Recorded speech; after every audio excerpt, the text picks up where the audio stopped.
Yeah, so hi everyone. My name's Stuart Bence. I'm an operations officer in NatureScot, though I started almost 5 years ago, working on positive effects for biodiversity and how it was going to look in MPF4. And I worked alongside Paul's predecessor Simon on what eventually became Developing with Nature guidance.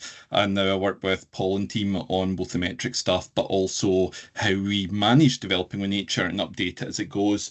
So in this presentation, I'm going to kind of show you where it sits and how to use it. But kind of what I'll do first is actually show you a bit about how it came about and the gap and what it does and how it fills it and how we came up with that wee bit of the background that we did, some of the studies that we did. Some of you may have seen me present some of this before, but there is new stuff in there. And the second part of the presentation where we show the new illustrated version is all completely new as well. So sorry for those that have seen some of the figures in the first few slides, but hopefully quite a bit of it is new as well. So yeah, just to reiterate where this sits, developing nature guidance sits under 3C, so that's your local development. That's what it was written and created for. I'm aware there is quite a bit of use of it in other bits of policy 3, which is fine, and there is stuff in there that it can be used for, and that was thought about as we wrote it. What I would say is just always keep in mind it was written for those local developments in that smaller scale. So when it is getting used for those things, you have to think bigger and upscale what is in it because it was designed for local, but great to know that people find it useful in different types of development, but just keep in mind what it was originally used for and designed for. So how did why did we go there? Why did we make developing with nature guidance? Well, a lot of it started with when we were first discussing positive effects. A lot of people told us, I think we do it quite well in Scotland. There's lots of stuff in development. So a lot of the time it was talked about in housing estates. And then other people came out and said, well, actually, I think it's absolutely shocking and it's really poor. And we couldn't break the tie. So we thought, well, we better go out and have a look, get the information, get the data, and see what it supports. So we actually looked at 120 residential developments that had all been given permission in 5 years. These would have been under MPF3. So they would all been permitted. They were all either under development or completed. So they were all permitted. They were all of at least 20 houses or 4 blocks of flats. It varied a little. Some of them might be slightly bigger than what you'd expect under local development because at this point in time we hadn't decided who the split would be, or our colleagues in Scottish Government as well hadn't decided who the split would be. And what we did is we looked at these plans and simply counted the biodiversity measures. As a simple example, how many did you use bird boxes? And see how regularly these things used and how are they used. The first thing, though, that really became clear is there's very rarely one document in the planning applications that says this is all the biodiversity stuff in your application. It's usually scattered over landscape reports where you might have loads of plants with their names and Latin names, etc. They're hard to judge. There's things in design and access statements. There's various other bits and pieces of documents. How on earth do you draw all that together so you can judge if it's actually what does that mean for biodiversity? What was there before to what was there now? And that was one of the first things we found was very time consuming, very difficult to judge, and really you had to start typing it all out into a document so you could do that. We'll talk about that a wee bit more when we show the developing with nature guidance. So out of those 120 developments, we found 98 did good thing or had plants that supported pollinators. This was quite a low bar. As long as they had one or two species that supported pollinators, we counted them. So it's a very low bar, considering that you probably have a good chance of accidentally getting that number of plants, and yet still not all 120 actually made that cut. Less than half, quite a bit less than half, did it on purpose for pollinators and supporting pollinators. When it was anything about pollinators, it was all about bees. Bees are marvelous and fantastic. I've got an entomology background, and it includes with bees. They're fantastic, but they are a tiny portion of all pollinators. And also, it was only focused on very particular types of bees. But we've also got moths, beetles, flies, wasps, and many, many more. These things weren't considered. We found no trace of that in 120 applications that mentioned anything to do with pollinators. Trees being planted. Well, we found quite a lot of native trees were being planted. Not all included native trees. A lot were including non-native things, but it was not bad. There was stuff there, and there was some really good considerations for biodiversity. But we also looked at invasive plants. Now, I know everybody's head will jump to invasive plants, giant hogweed, Japanese knotweed, Himalayan balsa, the big ones. And yes, obviously nobody was planting them, thank goodness, because we would have really had an issue there.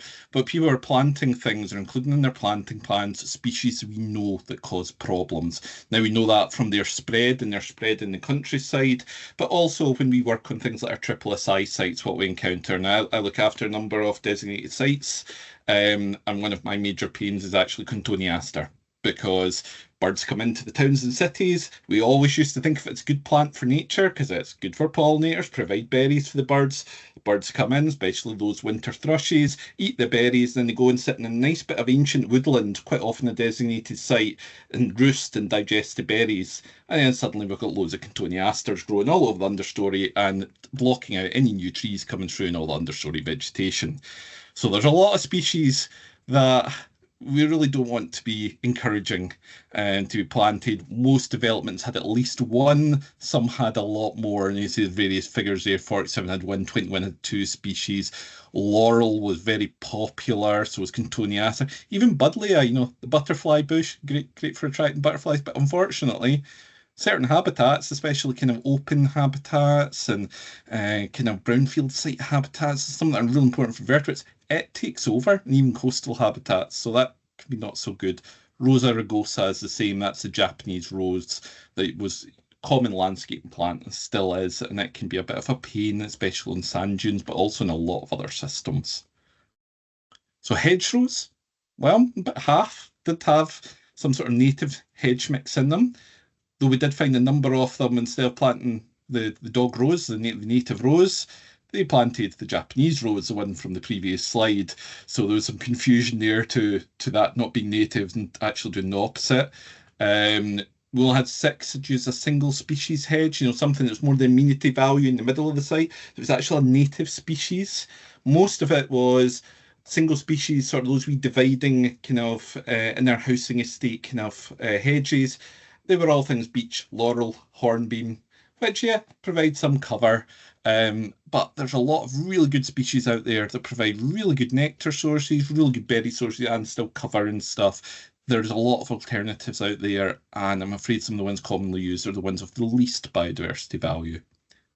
Wildflower meadows was a bit more positive. 87 of the developments actually had wildflower meadows. Most actually had more than one type of wildflower meadow, which was quite exciting to see. And that this was very well balanced. People thinking about, well, here's a dry area, so that's a drier wildflower mix. Here's a wet area, let's use a wetter one. Here's one that's in shade, maybe it's a hedgerow mix. That was done really well. And we saw a lot, the most common type of meadow used was a wetland mix, included with some sort of sud system. But that was something we saw put in and quite commonly. So I think I just jumped ahead a little there. So basically, we then looked at all the SUDS kind of features. And one thing that's always come up is on a lot of amphibian and reptile groups, etc., have been very excited by the fact, oh, more SUDS, more open waters, that's really going to help our amphibians. Well, actually, we only found 9 SUDS ponds out of 120 developments. Most had some sort of SUDS basin, actually held water permanently. Most were just some sort of wet basin. So you didn't have this water resource, and that's of a real biodiversity value, and it was simply not there. We found rain gardens weren't really that well used, and yeah, there was a lot of kind of amenity basins. There's shortcut grass, not even any wildflower meadow in them. So a lot of easy opportunities there for some good biodiversity gain, perhaps not being uptaken. And things like, I always publicise this one, toad ladders. They were put in twice. This is mostly Persian Ross Council have been doing a lot of this because they've noticed huge amphibians kind of catches in these. Basically, go in the drains, and I know you would probably think they'll be able to swim. They're fine, but they actually do drown eventually if they can't get out. And one housing estate I looked at, I went back later at night and rescued about 300 odd toads down just a single drain. So you're talking about population wiping out events, and we can end up putting a suds pond in a nice middle busy housing estate, and we're almost baiting it, so that they have to cross all the roads and everything gets stuck down the drains. So things like toad ladders can help it and remain a positive thing to have that. And I've got a wee picture in here of some drains I found in a housing estate. They're in the middle of a wildlife corridor. So we've basically got ginormous pitfall traps within a wildlife corridor. So things like that we need to make sure there's a wee bit more thought, perhaps, in connectivity. A lot of developments had some sort of nature connectivity. A lot of the time, if it was done on purpose, it was done for green connectivity and active travel, not necessarily for biodiversity, though 23 had biodiversity as a goal. What we even did see, though, is some of those said, well, we've got this corridor for biodiversity, we've got a woodland corridor going north to south, but actually the woodland near the development was east to west, but the corridor's going north to south. Really, the development was in isolation to the landscape round about it. So we saw that a couple of times. And there was some use of things like mini woodlands, improving woodlands, hedgehog highways. You see these in Countryfile, Springwatch, and everything, and they're assumed to be quite well used. I only saw 4 ever mentioned in any sort of plans, and they're not that well uptaken. Same for green roofs. And on utility structures, they're a great way to use them. And cycle sheds, bike sheds, and all that.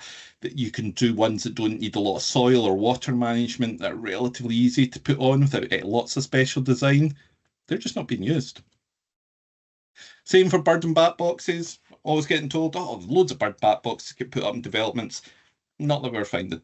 It's not really the case. And most of the time, if it is going up, it is part of a planning condition. And that's the reason that they've gone up. And other things like log piles and things are not there. Now, a common thing we find from that is people say, but we planted in trees, so that'll provide natural habitats and natural roosting niches, etc., for these species, which is true, but it might take 30 years. Where are all these species going to go in the meantime? So sometimes having these things, and then for some more specialist species like the swifts, it might need a little bit more intervention. So it's not really a one or another sort of thing. It's great to have that habitat created, but sometimes you might need to put in those houses for wildlife. Additionally, there's no point in putting in houses for wildlife. You're not going to put in the habitat to sustain them and allow them to feed. It's both things. It's not really a one or another. And we did visit 44 housing estates. These were from a number of planning authorities across Scotland. Every one of the pictures is from a different planning authority. We found that, 29 out of the 44 had missing planting areas that were just never there, and 36 had ones that were either totally dead or pretty much near it. And some of these we've revisited even a year, 2 years further on. They're still in the same situation. And these are all ones that regularly have planning conditions that are saying things like, make sure you replace dead planting when it dies. So we've got quite a lot of loss of potential biodiversity provision because these things are not sustaining. Same for trees. Now, these pictures I didn't take in the middle of winter. All the pictures of trees on there are from midsummer, where they should be all in lovely leaf, but they're not because they're all dead. We just found a lot of dead trees. We found a lot of missing scrub pockets, and almost half. We found huge numbers of dead trees. I like the picture in the bottom left, where they put in a habitat pile. And this habitat pile is from dead bits of tree that were cut off, and it's been stacked on top of the tree tubes. This was actually another common thing we saw for tree death is use of tree tubes, but no maintenance provided. So all that happens is they fill with grass and weeds, and your tree inside then dies. They do need regular maintenance, at least twice a year, really, or you'd almost be better not putting them on, to be honest. So we found a lot of that. And the same for wildflower meadows, not being cut. We did see all those great wildflower meadows being put in, but they're not being cut. They're slowly going over to rank grassland or dominated by tall ruderals. In the bottom left picture was actually Himalayan balsa had dominated one. We saw lots of dead hedgerows. We actually worked out it was into the tens of thousands of trees between those missing in hedgerows, those in mini woodland areas, those as street trees that were missing or dead that were actually missing, which also shows you the kind of scale that even these small developments can actually be providing habitat as well. And then we found a lot of damage on site. 14 had been damaged to trees, not willful vandalism, just people on site just trying to do their work to the best of their ability, but maybe not just thinking about what happens if we bash the tree with the digger? Does it really matter? Is it not more important we get that dug in or whatever? It's not on purpose damage, but it's like it does illustrate need to raise awareness of why we have to be a bit careful. Same about disposing of things. You've got things like a suds pond here that had to be cleaned out at one stage after a pollution event during construction, and it was never replanted. It was kind of left to this bottom right hand picture with all the mud. So things like that we found. So we took all this to go into developing nature, and we met with a lot of yourselves on the call, planners and local authorities and developers and others to try and find out why some of these things were happening. And we found there wasn't advice in some things, and there wasn't sources of information. And we thought, right, let's try and pull this together to try and provide, especially these developments that don't have ecology support. How can we support that? And the thing is, it's not developing nature's not perfect. It's there to try as best as possible to help if there's that lack of resource. If there is ecologists available, fantastic. It's not a list of every measure or everything it could be considered. There will be more bespoke advice and things out there that will be great for sites. That should always be used, but this is to hopefully help. So the most important thing is almost points 1 and 2 there together. Apply the mitigation hierarchy and consider biodiversity from the outset. Basically do both. Make sure they're built in. Make sure we're not building it in a way that's going to destroy biodiversity. And you can see this is a diagram from the new guidance that's on the side of the screen there that shows you what it looks like currently, what avoidance might be like, when you minimise, restore and offset, laying out the mitigation hierarchy. And there's some text that goes with that in the document.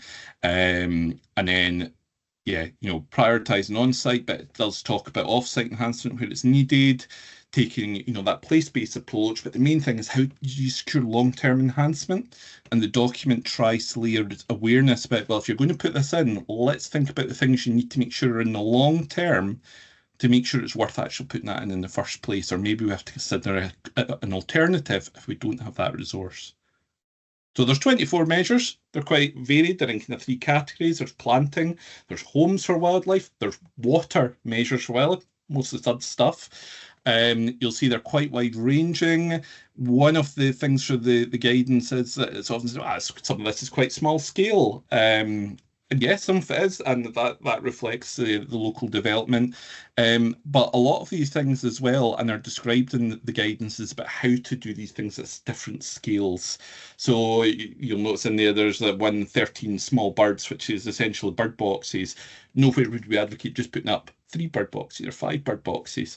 There's a scale to that, and we'd always be saying, well, put in habitat. So it's really a holistic thing that has to be taken as its whole and not just individual measures. And there's a wee illustration there from the new guidance that shows a kind of smallish local development and just how basically all the measures have been put in place. They're all acting together. You've got your street trees, you've got areas of woodland, you've got a pond, you've got various different types of biodiverse grasses or grasslands, kind of meadow areas, bee banks.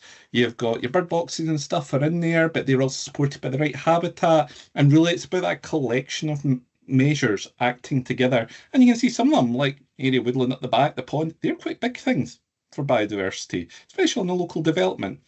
Whereas there's quite very small actions, maybe like a small green roof. So there's a lot of things that should be done in conjunction with several measures. And that's to the mind of this guidance, that's a significant uplift.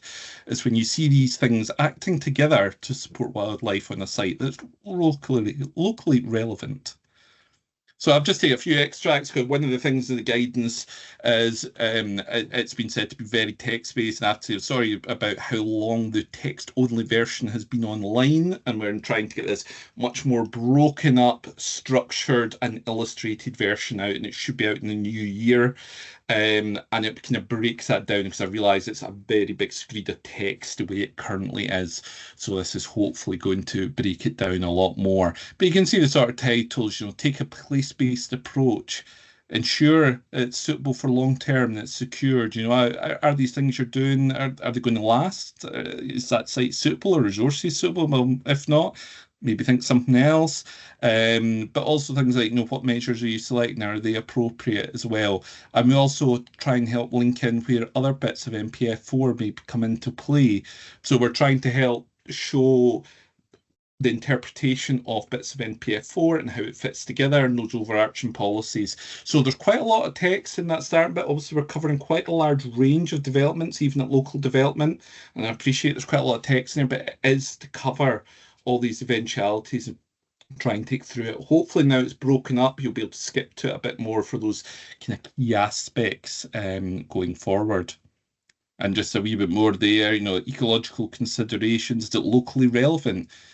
If your council has an LBAP, has that been used? But also, we are so fortunate we have loads of local wildlife groups and stuff that might be able to provide input. If the site doesn't have an ecologist, maybe there's some local help that could be brought in. Maybe you could ask for some advice about what ones of these measures should be included. A developer could maybe approach them. A lot of these local groups have actually kind of set themselves up to do that in a very approachable sort of way.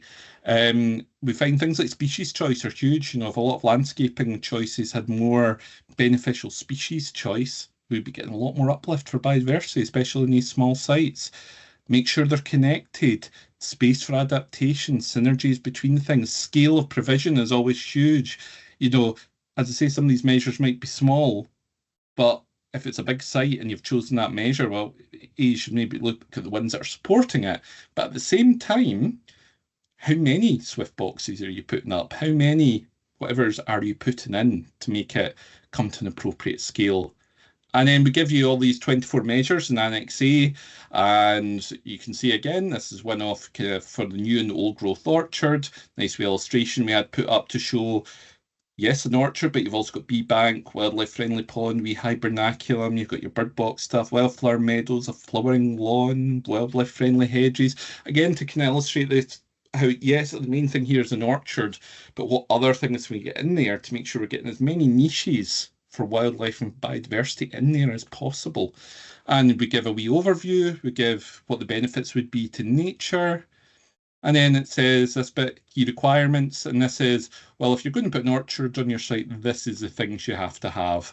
What's the sort of minimum number of trees? Do you have the right type and depth of soils? Are they going to survive on site? The other thing, future management. Do you have the management resources you need to get an orchard to last on site? If not, maybe have a look at another measure that has got maintenance resource thing that you can provide for, because otherwise it might not be worth putting it in. It's very well come out with a really good plan. Sometimes we might have to come up with a slightly worse plan, but no, we can implement and look after it in the long term. And then we have loads of complementary measures that tells you what ones we think go alongside of that. So it helps guide you to it. It's meant to be a wee bit like a source book. You might get in a development, look at some other things that are related. And then we provide some further kind of nature notes and further information. And as we've assessed with colleagues and expert advisors and other stakeholders, lots of different links that we think are some of the best out there for, not to say we haven't missed some, and we're always looking to hear about more that are out there, and we'll update those into the guidance as we go.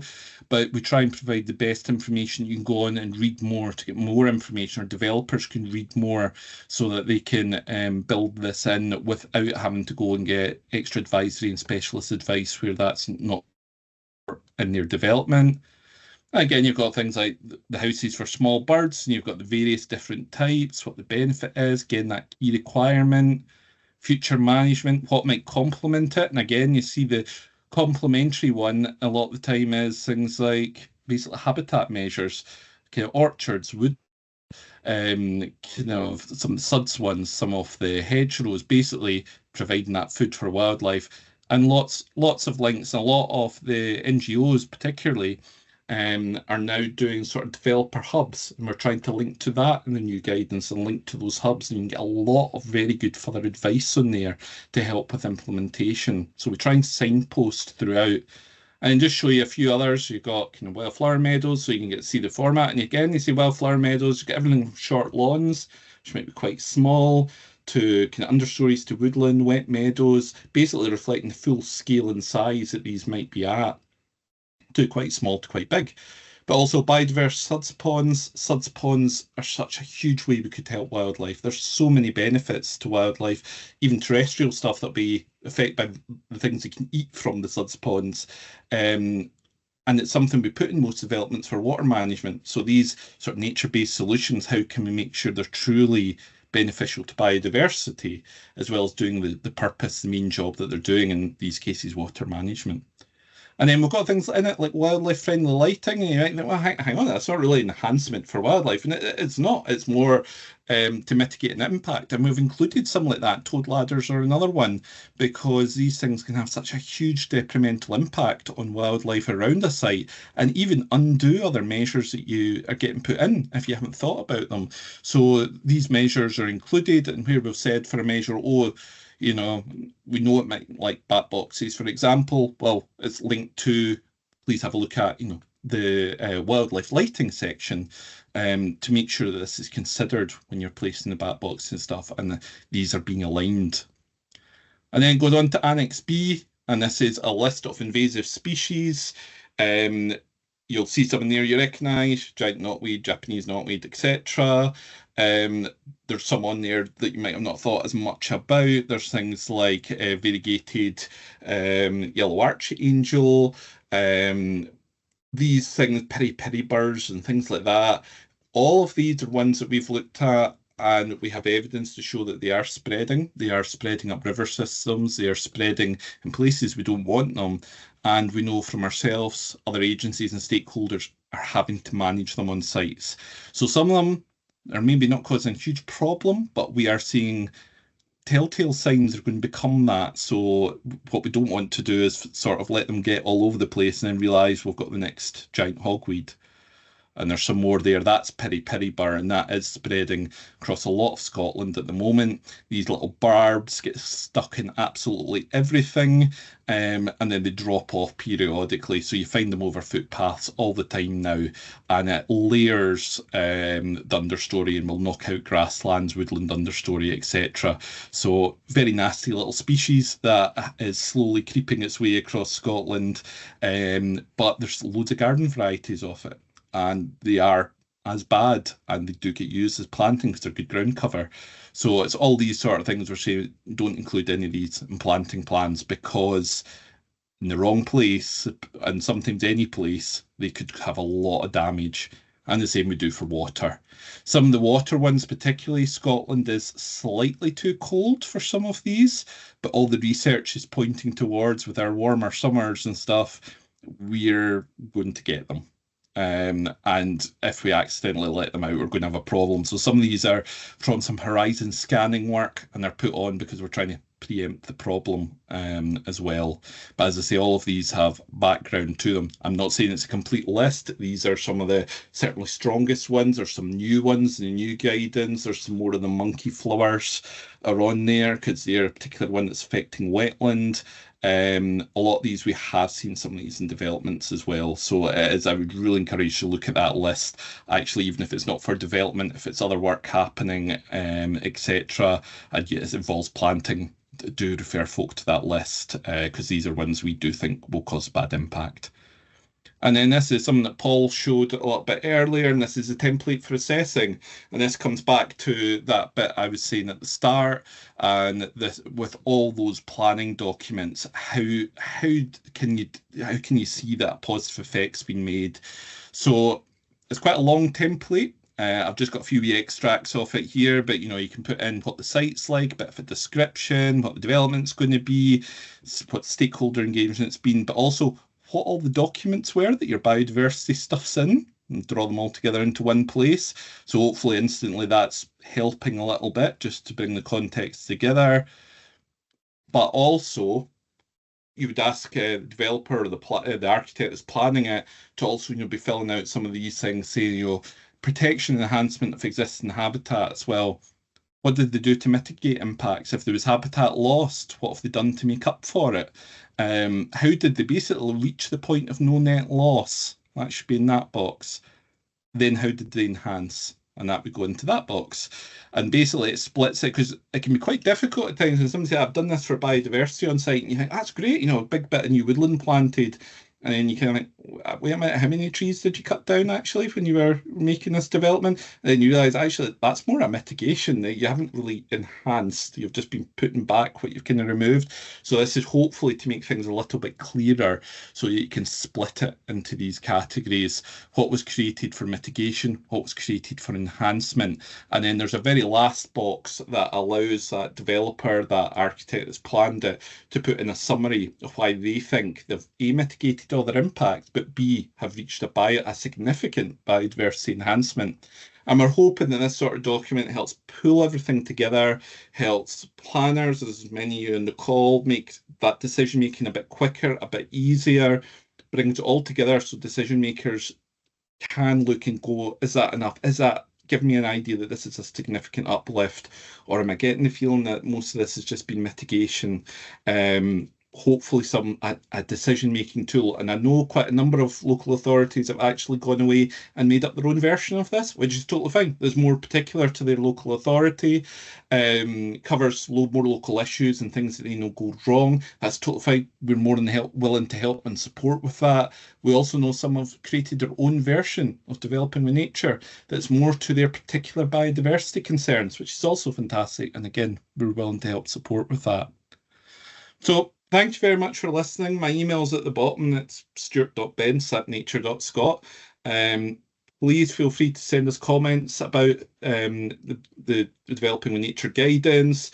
Please feel free to, as I say, give us feedback, give us things to include, to think about. We're always looking to include more in it, to update it, to improve it. So if you have thoughts, please do let us know, because we're, as I say, we're more than happy to include them.